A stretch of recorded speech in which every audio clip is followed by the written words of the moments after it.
Thank you, Honourable Speaker, sir, the Honourable Prime Minister, Honourable Leader of the Opposition, Honourable Members of this August House. Thank you, Mr. Speaker, sir, for giving me the opportunity to give a ministerial statement on government's response to the two recent tropical cyclones, TC Yasa and TC Ana, that struck parts of Fiji Group on the 17th of December 2020 and 31st January 2021, respectively. Mr. Speaker, sir, in this new norm, disaster risk is taking on new forms and magnitude, increasingly complicated, more frequent, and intense. We have had more than 10 cyclones in the last few years, and TC Yasa is the second Category 5 cyclone to hit Fiji since Cyclone Winston in 2016. The destruction caused by these natural hazards caused serious implications on our communities, the national economy, and our development aspirations. This, Mr. Speaker, sir, underlines the need to have a robust, systematic national response together with the cooperation and assistance of our friends and partners. On emergency operations, Mr. Speaker, sir, I will briefly highlight the actions and arrangements immediately before, during, and immediately after the disaster. And I will start with TC Yasa. Let me begin with the warning arrangements and the level of preparedness. Mr. Speaker, sir, earlier in October last year, the Regional Specialized Meteorological Center, or the RSMC in Nandi, released the region's cyclone season forecast. The forecast predicted the likelihood of 3 to 6 tropical cyclones forming in the region to the west of the international deadline, of which 1 to 3 are likely to be categorized as severe. Mr. Speaker, sir, severe TC Yasa happened to be the first for the season and was the strongest cyclone since Winston in 2016 and has become Fiji's second severe cyclone within a span of 5 years. Mr. Speaker, sir, severe TC Yasa, a Category 5 cyclone, had initially unleashed its wrath on the northern western part of Fiji before it made landfall in Bono Levu on the evening of 17 December, causing widespread devastation. The superstorm then moved across the Eastern Division, impacting the Lomaiviti and the Lau Group. The cyclone, with hurricane force winds, flooding, and storm surges, caused widespread destruction to public infrastructure, homes and buildings, and livelihoods in the severely affected areas. Following the advice provided through the special weather bulletins by Fiji Met Office, EOCs were activated. On the EOC activation, Mr. Speaker, sir, given the lessons learned from TC Winston, government activated its disaster response mechanism swiftly. From the cyclone alerts received well before the cyclone passed through Fiji, the National Disaster Management Office activated its National and Divisional Emergency Operations Center to monitor the situations, plan, and coordinate emergency response efforts. The NDMO, together with the Fiji Met Services, constantly issued mass rapid messaging to the general public through SMS, television, and radios to alert communities in their preparations and provide advice on cyclone safety precautions. Mr. Speaker, sir, emergency operations for TC Yasa was fully activated by the National Disaster Controller, who is the Permanent Secretary responsible for Rural and Development and Disaster Management, on the 15th of December as TC Yasa was approaching the Fiji Group from the northwest. Mr. Speaker, sir, the accuracy in forecasting and the cyclone track from our Fiji Met Office, coupled with the increased volume of awareness on our mass media from the NDMO, contributed significantly to the level of preparedness in our people. Homes were reinforced and secured, evacuation centers occupied, protection of properties and livelihoods, and the adherence to safety measures and movement restrictions. These initiatives are commendable, Mr. Speaker, sir. Let me touch on the state of emergency and the declaration of natural disaster. Mr. Speaker, sir, given the severity of the looming cyclone and the anticipated level of damage and destruction, it will cause Cabinet on the 16th of December approved the declaration of a natural disaster in respect of the whole of Fiji. Therefore, Mr. Speaker, sir, all emergency operations carried out henceforth focused primarily on the protection of life and property, the restoration of essential public services, and the provision of immediate relief to disaster victims in the affected areas. Affected areas, Mr. Speaker, sir, were categorized into zones according to the cyclone path, as red zones being the areas worst affected. Because CTIASA made landfall on Bono level, Mr. Speaker, sir, areas classified as red zones were the whole of Mbua province, consisting of the 9 districts or tikinas, namely Dama, Lekutu, Nabakasinga, Mbua, Vuya, Solebu, Nandi, Wainunu, and Kumbulau. In Maduata, the 4 districts of Senganga, Maduata, Sasa, and Wailebu, and in the Konrobe, 2 districts, the districts of Wailebu and Savu-Savu.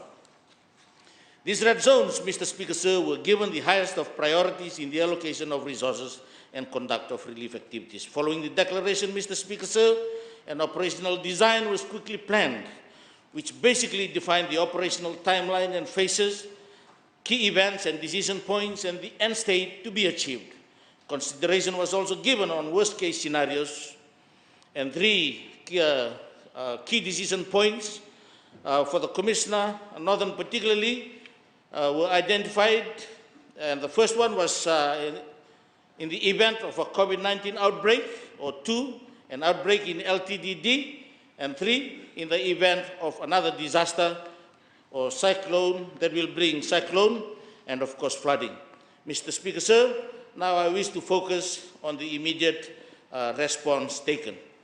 Mr. Speaker, sir, as alluded to earlier during the week by the Honourable Dr. Mahendra Reddy, immediately on the day after the cyclone, the first chartered flight to Labasa, 4 cabinet ministers, the Honourable AG, Honourable Minister for Education, Honourable Minister for Agriculture, and the Minister for Defence and Disaster Management took the flight to Bono level, together with senior representatives from key partner stakeholders and organizations for an initial assessment and provide leadership and support to our officials and partners in the north. For NDMO, Mr. Speaker, sir, was accompanied by CO of the 3rd Battalion, Lieutenant Colonel Seri Rokoura, and following our briefing by Commissioner Northern, our initial reconnaissance was aimed at assessing the status of accessibility of the main supply route between Labasa and Nambuwalu, identification of forward operating bases, secure warehouses for storage purposes, and the availability or otherwise of support services and capabilities.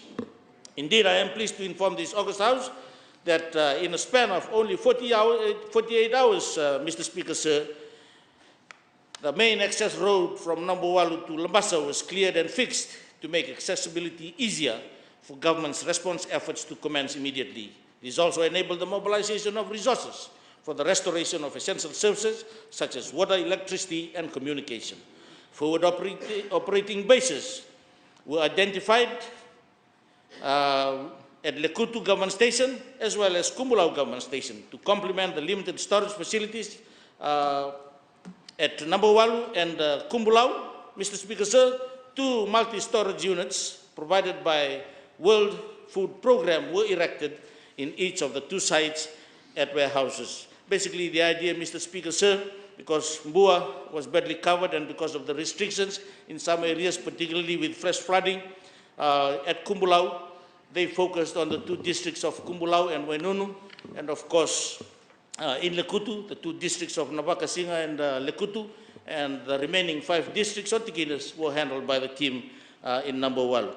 Mr. Speaker, sir, once the Nambuwalu Labasa MSR became accessible, government's first deployment to the north departed on the night of December 19th, arriving Nambuwalu on the afternoon of Sunday, 20th January 2021, taking across emergency food ration supplies and non-food items to most affected communities in Bono level.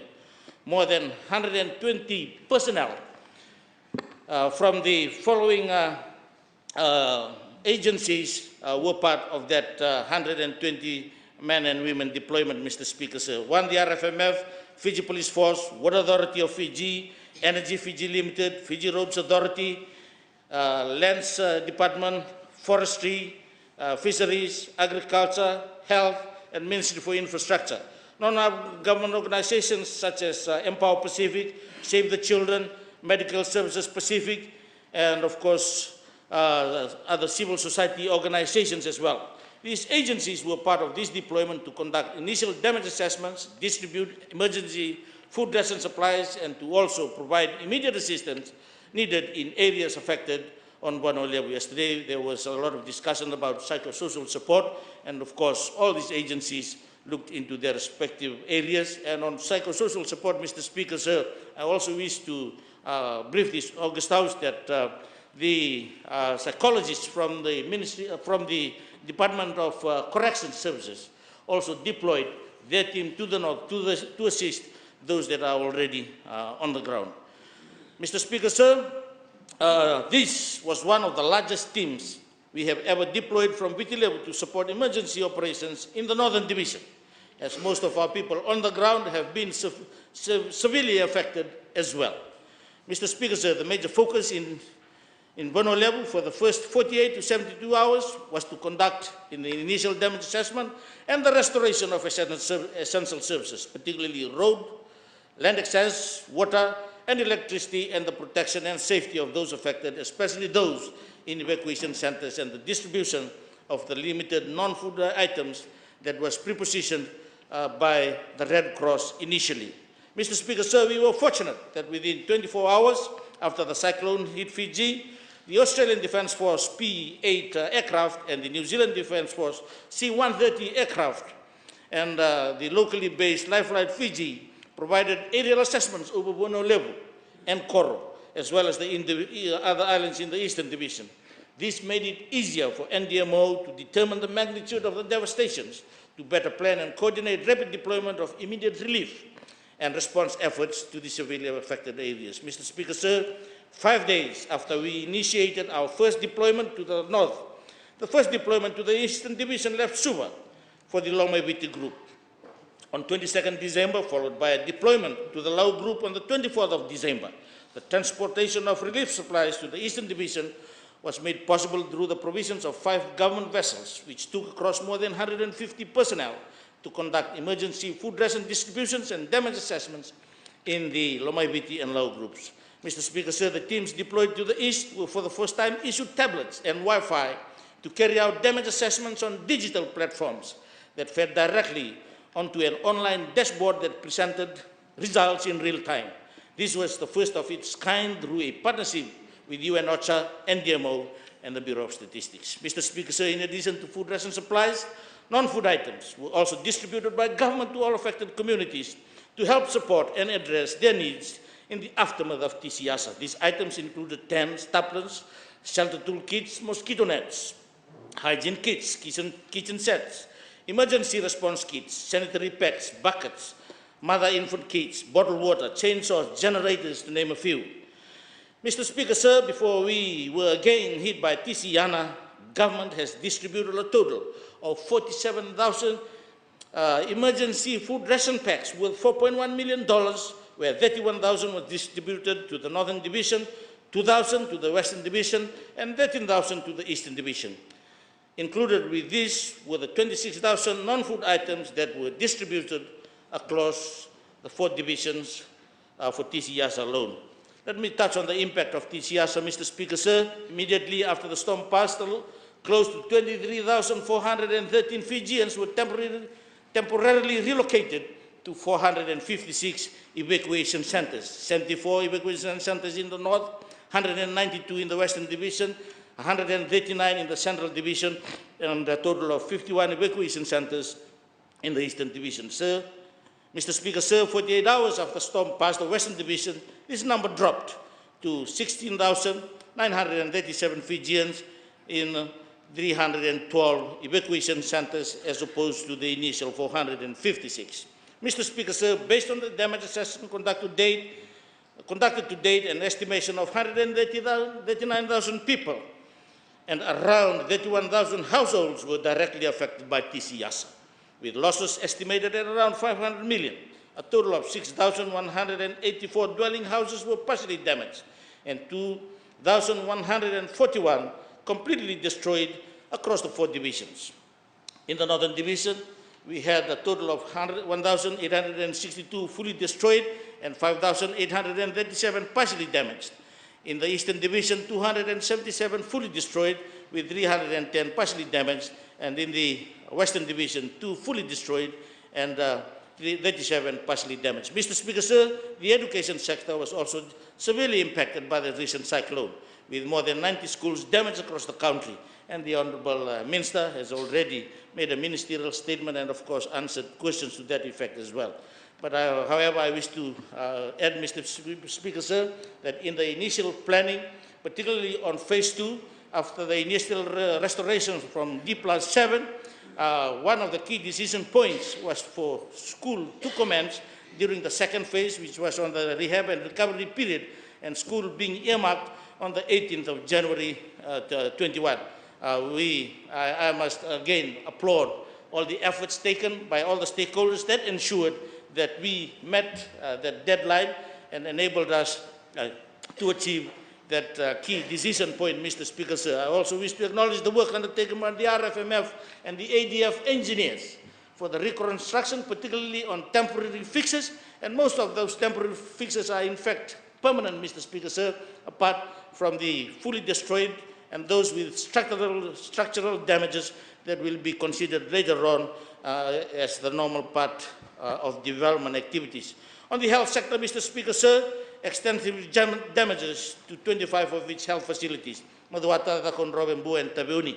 Despite these challenges, Mr. Speaker, sir, the Ministry of Health and Medical Services continued to work against the odds to ensure basic services were still available to affected Fijians. We supported the Ministry of Health, Mr. Speaker, sir, particularly to contain LTDD in the north, and we are thankful that it's still at manageable level now and there is no outbreak, and we hope and pray that it will continue to be so that we are not distracted with the line of operation that we have, particularly for TCIASA and TCIANA respectively. On agriculture sector, the Honourable Minister for Agriculture has already briefed the August House on the damages recorded, and also I must add, Mr. Speaker, sir, that NDMO is working very closely with the team on the ground to assist where possible, because food security is very, very critical, and not only that, but of course our transition into livelihood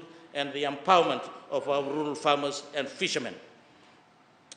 Mr. Speaker, sir, because of the huge devastation in the Northern Division, at the expiry of the initial 30-day declaration for the state of natural disaster for the whole of Fiji on 14th January 2021, government, through the endorsement of Cabinet, announced the extension of the 30-day declaration only for the Northern Division, effective from January 15th. The extension was approved by Cabinet in accordance with Section 17 of the Disaster Management Act 1998 and on the advice of the Emergency Committee. The extension was also foreseen as a proactive measure to allow government to continue to efficiently and effectively coordinate the response phases for TCIASA and to assist with the early recovery phase for important sectors such as education, health, housing, and food security. Mr. Speaker, sir, Fiji was again caught in the direct path of TCIANA 16 days into the extension of the 30-day declaration for the state of the natural disaster for the Northern Division, and only 1.5 months after TCIASA hit Fiji. Mr. Speaker, sir, let me now touch on TCIANA. Mr. Speaker, sir, as forecasted back in October, during La Nina events, Fiji usually experiences elevated rainfall activity. The climate models were also favored for above normal rainfall over majority of the Fiji group during the months of October to December and January to March seasons. With the La Nina event established and in view of the rainfall outlook, there is an elevated risk of flooding in Fiji during the current wet season. Mr. Speaker, sir, this is exactly what TCIANA brought to Fiji.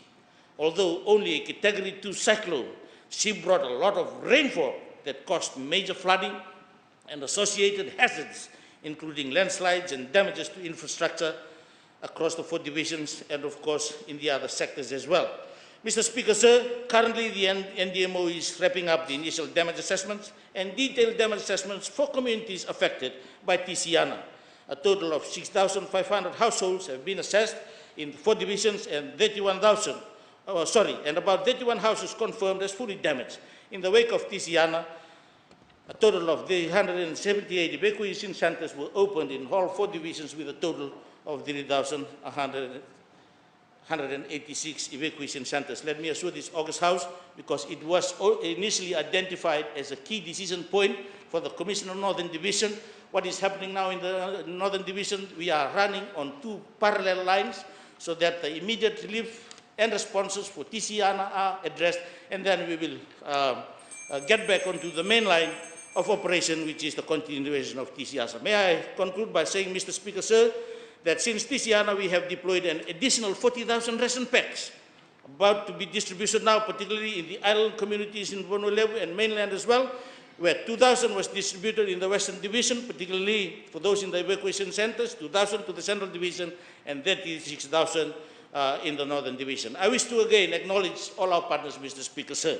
Australian government, the New Zealand government, the Republic of China, and all those that assisted the government of Fiji in our efforts to restore normalcy back to our communities, Mr. Speaker, sir.